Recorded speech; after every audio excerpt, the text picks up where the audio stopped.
This is episode 10 of the Casting Shadows podcast, an extension of the Casting Shadows blog, a written blog on WordPress found at castingshadowsblog.com, and an extension of our YouTube channel, which is found at youtube.com/runeslinger. Episode 10 is going to tackle a juicy, if somewhat terrifying topic of uncertainty. You see, today we're going to talk about story.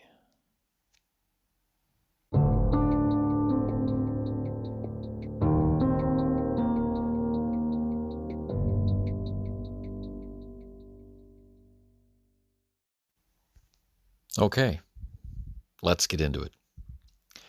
Long ago, I wrote a post on the Casting Shadows blog called The Spectrum of Play, and I followed that up with a series of other posts, and around the same period of time, we were looking at the way that people actually speak while playing, such as in which voice they speak, which narrative voice they speak, in the first person or the third person, and the subtle gradations of each of those. What is that first person? Is it the I as the player? Is it the I as the character? How can we really be aware when it's one, when it's the other? That sort of thing. Is it happening with awareness and intention? Is it a learned skill, or is it happening just by accident?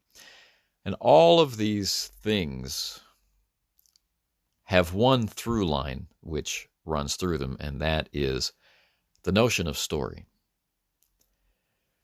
Now, in a very real sense, we could look at story as the product of play. It sounds really satisfying to say it.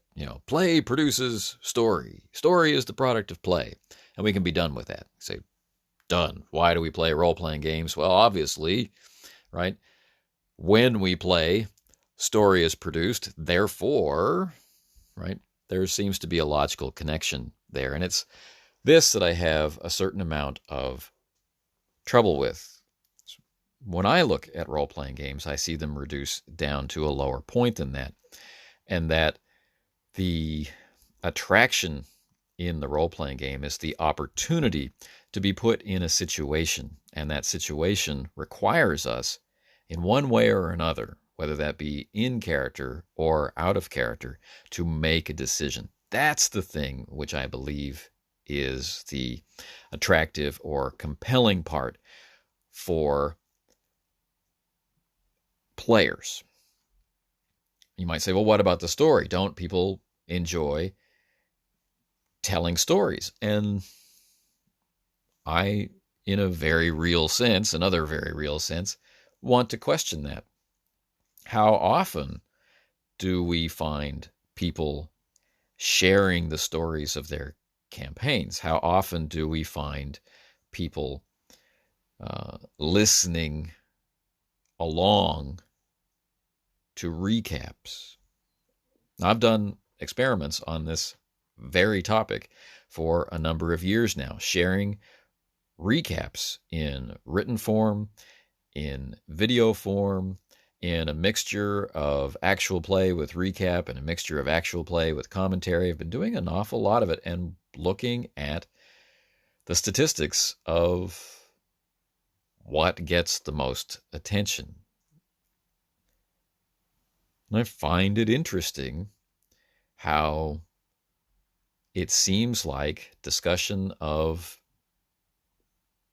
the situations and the settings, the discussion of how scenes, or moments of play were conducted, or how the rules enabled certain outcomes to happen. All of these posts are far more interesting to a viewing, reading, or listening audience than simply recounting what happened. Put another way, the story doesn't seem to be terribly important to people. And when I think about our experience of play as a group, the groups that I've been a member of, how much time did we spend talking about so-and-so's character and so-and-so's decisions as that character or for that character? How much time did we spend talking about those things compared to how much time we ended up reminiscing about things that happened? And when we did reminisce about things that happened, how often was it that we were talking about what we decided to do? Now, this is purely anecdotal and not representative of anything that we could label a fact on, but I find it interesting and I see it modeled in other channels out there. It makes me wonder if, like so many things in this hobby, if there is simply a parroting of language going on, right? In the same way that what is a role-playing game is cribbed from one game to the next game, from one generation of gamers to the next. What if the very language that we fumble with using because we haven't actually defined a language for our medium of entertainment yet? Role-playing games do not have a functional critical language. They don't even have a functional language for expressing what actually happens in play yet. Although I have a lot of faith that long-term gamers and observers like Ron Edwards at Adept Play are going to get there. I think he's well on his way to getting there, but there are still points, there are still areas, there are still observations where our data sets are limited, where we haven't learned the extent of our own biases yet, where we cannot yet be sure that what we are looking at is what we think it is when we look at it. All across the hobby. What if we are saying we do it for story when we're not? We just think that we are. What if we say we're doing it for character, but we're not? The other side of the coin. We have to be fair. So, story. I wrote a blog post, which should be released around the same time as this podcast, which is called, "You Want Story with That?" in the classic McDonald's framing. And that is the question, and it is an open-ended question. Now, the blog post itself, and much like this podcast episode, is asking, how can we be sure that what we observe in play, how can we be sure that what we experience in play is what we think it is? The language that we use shapes our thoughts. It is a filter that has an actual effect on what we understand, not just what we communicate. So, it leads me to the question, is story actually the product of play, or is it a byproduct of play? When we reduce gaming down to what I see as its base level, we end up with decision, interacting with system for outcome.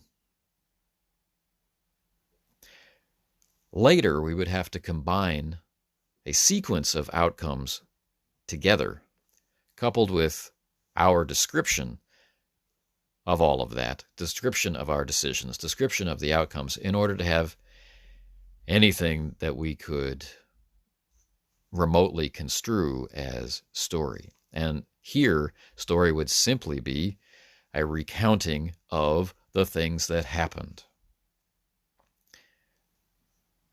At its base level, role-playing games don't have to, although they can, they don't have to emulate or mimic or follow the patterns of literature or cinema.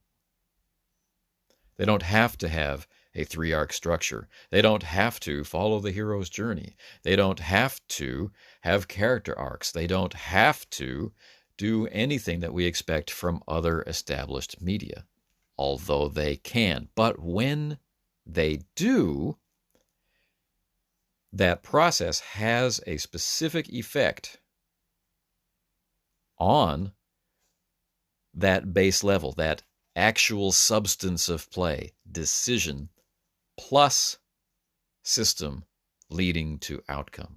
What if we think that we're playing heroes, and those heroes are in an epic story of good triumphing over evil despite what look like insurmountable odds? That doesn't actually seem to be consistent or compatible with the notion that we will be creating characters who will improve over time and be subject to a randomizing mechanism such as dice, which could result in the death of characters at any point. There is the possibility that the dice will be kind, but there's also a probability that someone, somewhere along the way, especially if the odds must at least seem insurmountable, will perish. And what will that mean? And so there is an influence on decision. Well, maybe I, as the game master, won't put in as many opponents. Or maybe I'll just ignore this dice roll. Or maybe I'll trust that they don't really know how the healing rules work, and we'll just kind of fudge our way past that, or whatever else. The actual foundation of play, decision plus system leading to outcome, is altered, influenced, changed in some way by trying to perform like literature or like cinema, as an example. And I find all of these thoughts interesting. So do you want story with that? Can you be satisfied with inhabiting the character, playing the character as the character? Or can you be satisfied in directing the character, right? Making decisions for the character rather than as the character? Or is it really the focus of play that everything else matters less than that a story was created by play? This is the question that I have. Perhaps it will never be answered. But perhaps we can have faith that communication can reveal the story.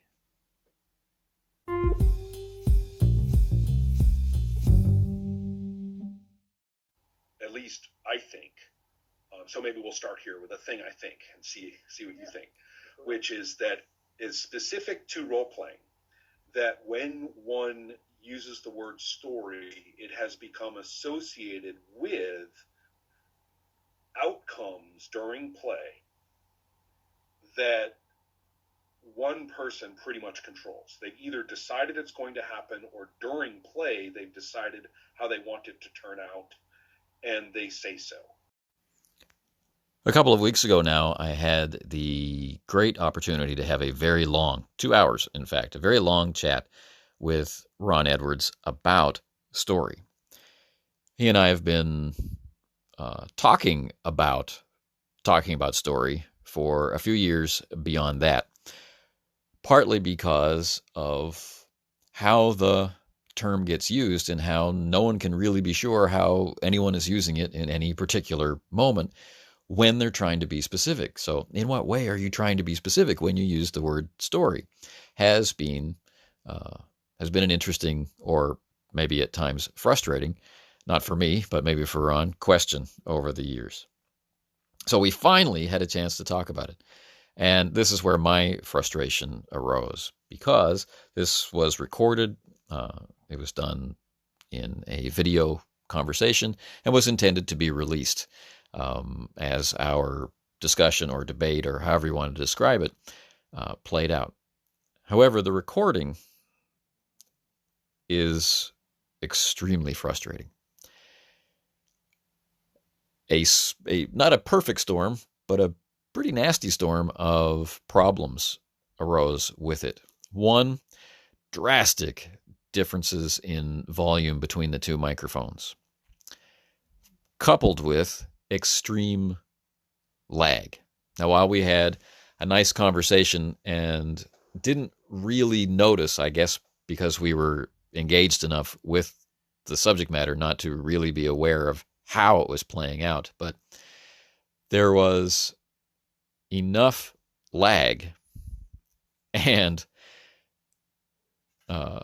that it seems like we talk over one another, like we are ignoring what the other person has to say, which is not actually what was happening and wasn't the feeling that was experienced in the moment. And so I'm unable to release it as is because it presents a conversation that didn't happen. Or it presents a conversation that did happen in a way in which it didn't happen. In other words, the decisions that we made were erased by the story suggested by these recording flaws.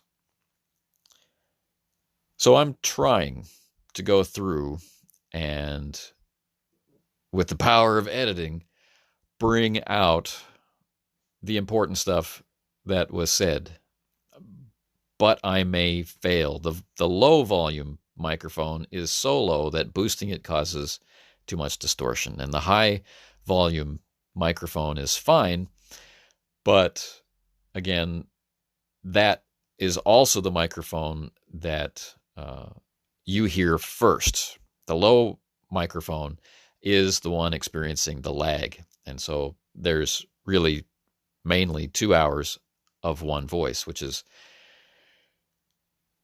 not what happened either. And so I'm at a loss as to what to do because it was a very important conversation. Some of what I've shared here today is a rephrasing or paraphrasing of what we agreed upon prior to the conversation. And it's where the conversation goes next that I really want to share. So maybe I'll ask Ron if he has the patience and the time to try it again. And maybe technology will be on our side. But until then, I hope you've enjoyed this story about my conversation with Ron Edwards about story, even though you didn't get to experience the conversation itself.